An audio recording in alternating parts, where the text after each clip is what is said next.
Belvédère.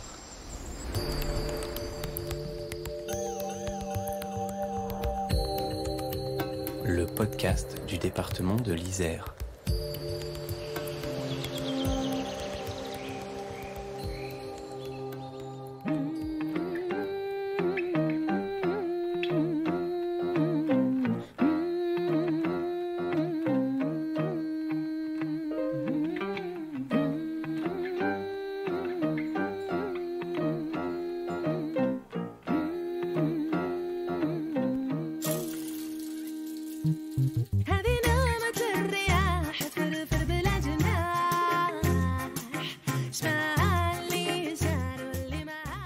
Une voix suave et lumineuse, à la fois douce et puissante, des mélodies pop-folk entre sous les shahabis, portées par les vents chauds de la Méditerranée.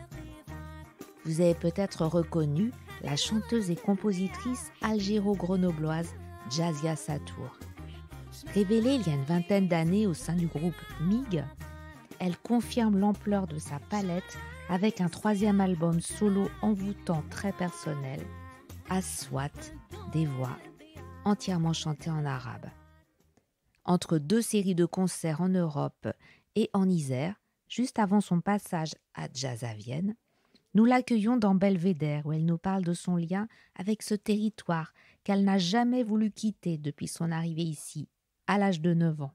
Bonjour Jazia. Jazia, revenons d'abord à la source. Quand as-tu commencé à chanter ? En fait, j'ai toujours chanté, j'ai toujours fait de la musique. J'ai toujours vécu avec le chant qui était présent d'une manière un petit peu comme ça instinctive.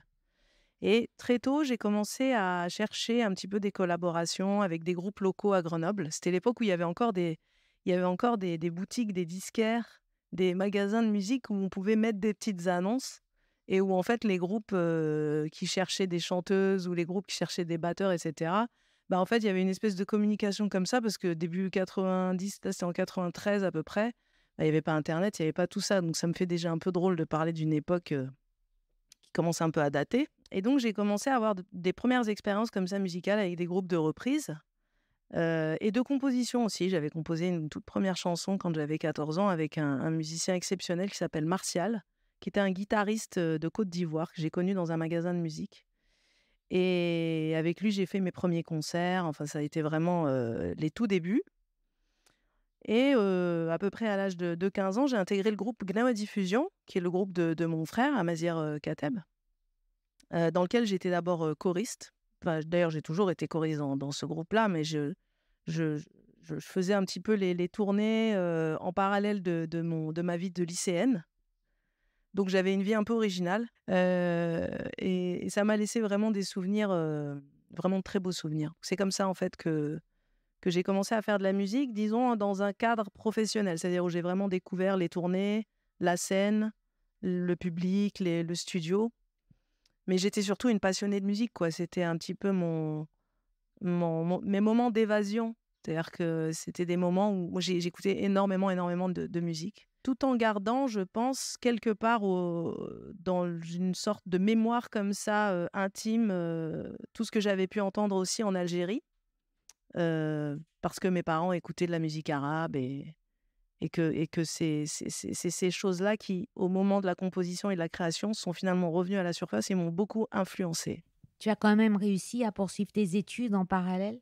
Je faisais des tournées d'été, donc je partais avec le groupe Gnawa Diffusion en été, je faisais des concerts, etc. Donc c'était vraiment, moi j'étais la plus jeune, j'étais la gamine du groupe, donc j'étais protégée par tout le monde, tous ces gaillards là qui étaient avec moi. Et en fait, j'ai tenu absolument à passer mon bac et à aller à la fac. Donc je me suis inscrite en économie et gestion, etc. D'ailleurs, mon frère à l'époque m'avait dit, mais alors tu continues pas avec Gnawa Diffusion, etc. Puis j'avais dit non, j'ai envie de faire des études, j'étais passionnée d'économie. Et là, j'ai rencontré cette première année-là les représentants du collectif MIG qui se créait, qui étaient en fait deux musiciens, des frères à Grenoble, qui m'ont proposé de participer d'abord en featuring, parce que j'étais invitée sur pas mal de disques de participation à l'époque. Il y avait des groupes comme Melting Pot, enfin il y avait des groupes qui n'existent plus aujourd'hui. Parce qu'il y avait quand même un milieu hip-hop à Grenoble. Il y avait vraiment un monde hip-hop et reggae qui était assez présent. Avec le collectif CH2 notamment, par exemple, il y avait des danseurs hip-hop. Il y avait quand même il y avait un milieu comme ça, rap, hip-hop, b-boy, c'est-à-dire les danseurs, etc., qui était vraiment très vivant à Grenoble. Et donc, bref, j'ai participé à ce premier 4 titres de MIG. Voilà, et on a été approché au moment de sa sortie par Mike de Sinsemilia, qui était donc à l'époque le chanteur de Sinsé, qui s'est proposé de manager le projet, qui était au départ un projet de disque, en fait, et qui est devenu petit à petit un projet de scène en intégrant des musiciens, etc. Et c'est là qu'est née l'aventure MIG, qui a ensuite duré 6 ans, qui a été pour moi vraiment une première expérience de création et de fusion musicale, en fait, puisque c'est là que j'ai commencé à chanter en tant qu'interprète principale et non plus en tant que choriste. Donc je prenais vraiment une place d'artiste à part entière, avec toutes ces fragilités, parce que j'étais très jeune et donc j'estimais que ce travail de groupe, pour moi, était un peu comme une première expérience. C'était aussi un cocon, enfin voilà, j'aurais pas imaginé comme aujourd'hui, tout de suite, être à mon nom, quoi. Alors, entre les Gnawa Diffusion et Mix, c'est quand même un sacré tournant musical du reggae ragaraï au trip-hop électro. Moi, je chantais dans Gnawa Diffusion, c'était du reggae raga, déjà une fusion des musiques traditionnelles d'Afrique du Nord. Et là, je passe sur un univers beaucoup plus froid, entre guillemets. C'était l'époque aussi des artistes qui cartonnaient, qui représentaient en fait cette nouvelle vague trip-hop qui était Portiched, Massive Attack, etc., Morshiba, etc., qui arrivait, que je connaissais pas. Et c'est ce qui m'intéressait, c'est que je connaissais pas. Donc, en fait, j'ai accepté cette collaboration avec Mick sur une première chanson. Et ensuite, j'ai tenu vraiment à ce qu'il y ait la présence de la langue arabe aussi dans cette musique-là. Et c'est ce qui a fait un petit peu l'originalité de ce groupe. C'est que d'un coup, on avait un groupe qui était un peu classé, influence trip-hop, qui était donc une musique très anglo-saxonne, mais avec une spécificité, quoi. Y compris quand je chantais en anglais, parce que moi, je suis ni anglaise ni américaine, donc j'apportais forcément quelque chose qui m'était très personnel, qui était... Et donc, c'est ce qui a, je pense, créé l'intérêt de ce groupe, qui a commencé à avoir, on va dire, une sorte d'estime, une espèce de critique positive, on va dire, des médias un peu spécialisés en France, et qui a commencé comme ça à se faire connaître avec trois disques qui sont sortis, disons, entre 2000 et 2006, avec des tournées aussi en France, en première partie de Sinsemilia, et de premiers retours très, très encourageants. Malheureusement, le groupe n'a pas tenu sur le deuxième disque. Voilà, les choix de vie des uns et des autres ont fait que le groupe s'est arrêté finalement d'une manière peut-être un petit peu anticipée, mais qui a laissé quand même effectivement moi, je croise encore des gens aujourd'hui qui ont connu Mick, quoi, qui me parlent de ça, etc. Et suite effectivement à la fin de ce groupe-là, moi, de toute façon, j'étais passionnée de musique, j'avais envie de continuer à faire de la musique. Enfin, pour moi, ça ne s'arrêtait pas à un groupe ou un projet ou un concept. Donc, j'ai tout simplement continué à travailler et à faire de la musique avec d'autres partenaires, en fait. Jusqu'à aujourd'hui, avec les musiciens que j'ai, qui travaillent avec moi maintenant depuis... ça commence à faire 14 ans, quoi. Donc, c'est vraiment une longue histoire.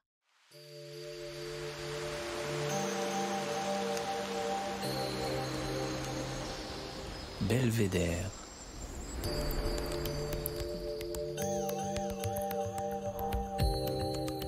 Un podcast du département Isère.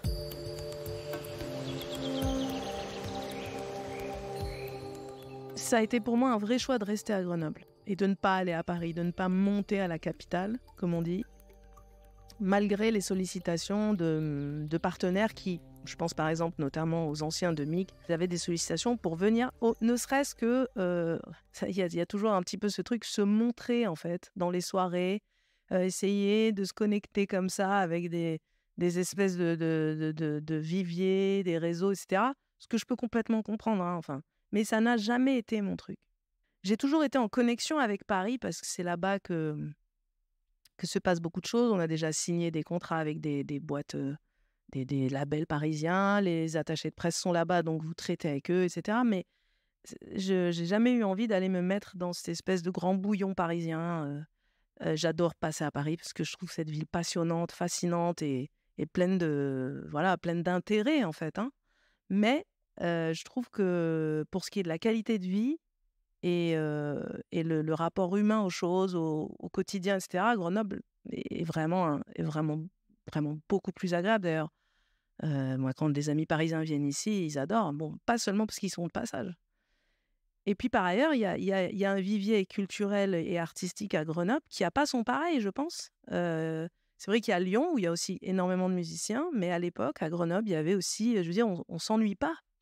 Il y a quand même beaucoup de choses qui se passent. On peut travailler avec des gens, des locaux, qui sont aussi, vraiment intéressants.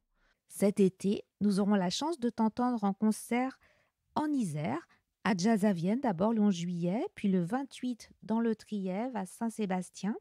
Moi, je suis très contente de jouer à Jazz à Vienne parce que c'est un festival qui est magnifique, qui est très varié, qui aussi, je pense, reflète une certaine diversité comme ça, artistique. Et aujourd'hui, j'ai deux formations musicales. J'ai une formation électrique avec vraiment pas mal de musiciens. Ceux qui me suivent depuis ceux avec qui je travaille, donc depuis maintenant 14 ans à peu près. Et il y a aussi un tout nouveau spectacle en duo qui est actuellement en tournée et qui sera celui qui jouera, à Jazz à Vienne. Donc on jouera à 2, piano, voix et percussion, traditionnelle. Donc moi, je jouerai de la percussion, ça s'appelle un bendir, c'est une percussion typique d'Afrique du Nord qu'on trouve donc un peu partout en Algérie, en Tunisie et au Maroc. Et je chanterai et je suis accompagnée par Pierre-Luc Germain, qui est un musicien exceptionnel d'ailleurs, qui habitait à Montreuil maintenant, qui habite à Grenoble, comme quoi... Ensuite, on jouera à la Pulse à l'oreille, donc là, c'est un festival qui est dans le Trièves, vers Saint-Sébastien. Là, on jouera en quartet, donc avec toute la formation. C'est des amis qui organisent ce festival, des gens vraiment très engagés, qui ont une petite association qui s'appelle La Pulse à l'oreille d'ailleurs, qui nous ont déjà programmé, qui nous reprogramment parce que ça s'était très très bien passé. Donc pour nous, c'est un plaisir.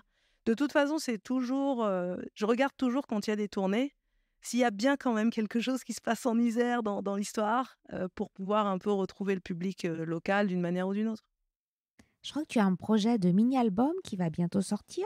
Il y a effectivement un projet de sortie d'un petit disque, 6 titres, 5-6 titres, qu'on vient d'enregistrer là, il y a quelques jours, au mois de juin, du duo qui est un petit peu on avait vraiment envie, parce que les gens nous le demandaient après les concerts, d'avoir quelque chose avec lequel repartir, parce que l'album là qui se trouve aujourd'hui en vente et en merchandising et qui nous accompagne sur les concerts, c'est l'album Aswat, qui est donc le dernier en date. Mais c'est vrai que quand le duo joue, ce spectacle-là en particulier, qui est vraiment un spectacle à part entière, avec son esthétique propre, etc., les gens ben voilà, cherchent à écouter ce son-là, en fait. Un artiste fait toujours les choses un peu en prenant toujours le contre-pied de ce qu'il vient de faire. C'est-à-dire que avec Mig, par exemple, on a fait beaucoup d'électro. Effectivement, il y avait un mélange électronique, acoustique, donc on avait beaucoup de machines sur scène. Ensuite, quand je suis passée en solo, on va dire, sur une carrière solo, comme on dit. Bon, j'aime pas tellement le mot carrière parce que c'est un peu grandiloquent, mais j'ai eu envie de faire quelque chose de très acoustique, en fait. De ce point de vue-là, il y avait un peu un contre-pied qui avait été pris. Avec l'album Aswat, il y a eu une envie, là, de faire un disque entièrement chanté en arabe, avec comme fil rouge des instruments traditionnels algériens, que sont le banjo, le mandol, les percussions traditionnelles, le bendir, la derbouka, etc., qui se fusionnent aussi avec d'autres instruments occidentaux. Mais il y a eu vraiment une envie de retour à ça, à une certaine, oui, la langue, et puis les couleurs musicales que j'ai écoutées enfant aussi, qui m'ont traversée en tout cas, parce que c'est ce qu'écoutaient mes parents. Et là, c'est un peu pareil, c'est-à-dire que l'album Aswat est sorti... Donc on avait on avait des invités sur le disque. C'est un album qui est très orchestré, avec beaucoup avec quand même quelques instruments, pas mal, et puis des musiciens sur scène qui sont multi-instrumentistes, etc. Et donc le duo, ça a été une envie d'épure, de quelque chose qui tient sur un fil, d'un coup, de se dire réorchestrer des chansons totalement différemment, avec un travail d'arrangement autour du piano, de la percussion traditionnelle maghrébine qui est le bendir, toujours donc en gardant cette fusion un petit peu entre un instrument quand même plutôt occidental et vraiment un instrument très terroir, j'allais dire, parce que le bendir, c'est vraiment... On l'entend beaucoup dans des musiques du sud algérien, etc. Pas que, mais aussi dans le folklore, etc. C'est un instrument qui m'a toujours attirée, donc qui est présent dans mon disque, mais là, j'avais vraiment envie d'apprendre à en jouer. Donc, j'ai appris à en jouer très récemment, même si la route est longue, hein, j'ai encore à apprendre. Et du coup, d'avoir toujours cette fusion comme ça, avec ces deux instruments qui tiennent à eux seuls. Là, il n'y a plus d'électrification, il n'y a plus de clavier, plus de guitare, plus de batterie. On est deux sur scène.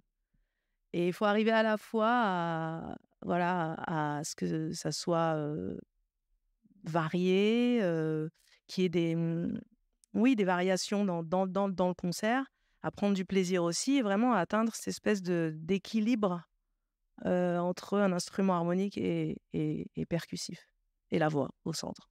Donc ça a été vraiment l'envie de créer quelque chose de beaucoup plus intimiste aussi. Parce que quand il y a moins de choses, l'oreille entend plus de choses, plus de détails, plus de peut-être d'émotions aussi, s'il existe. Ces instruments deviennent très audibles, ils se noient pas. Donc tout est très délicat. Voilà, il y a une mise en danger en même temps. Il y a une fragilité, et donc on cherche la force dans tout ça. Merci beaucoup pour ce moment, Jazia. Mais avant de nous quitter, comme à tous nos invités, nous allons te demander de nous dévoiler ton belvédère en Isère. Je passe quasiment des moments de méditation et des échappatoires qui me paraissent essentiels quand je monte à la Bastille.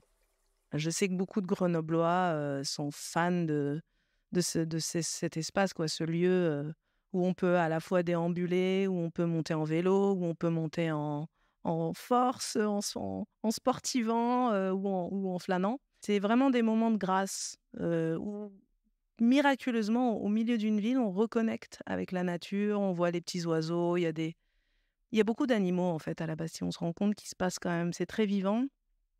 Donc il y a cette nature comme ça, il y a un travail qui est magnifique aussi, qui est fait par les jardiniers, que j'arrête pas de constater à chaque fois. Je trouve qu'il y a un travail qui est fait qui est quasiment artistique, quoi. C'est vraiment un petit bout de paradis au centre-ville de Grenoble. Et voilà, Belvédère, le podcast qui donne la parole aux Isérois qui font des choses extraordinaires. C'est fini pour aujourd'hui. Si vous avez aimé, n'hésitez pas à vous abonner sur le site isère.fr, rubrique podcast ou sur toutes vos plateformes d'écoute préférées. C'est un vendredi sur 2. Cet épisode a été réalisé par Véronique Granger avec Annick Berlioz à la prise de son, Émilie Vadel du studio Scadianco pour le mixage. La musique est signée Denis Morin de Vague Imaginaire. À vendredi en 15.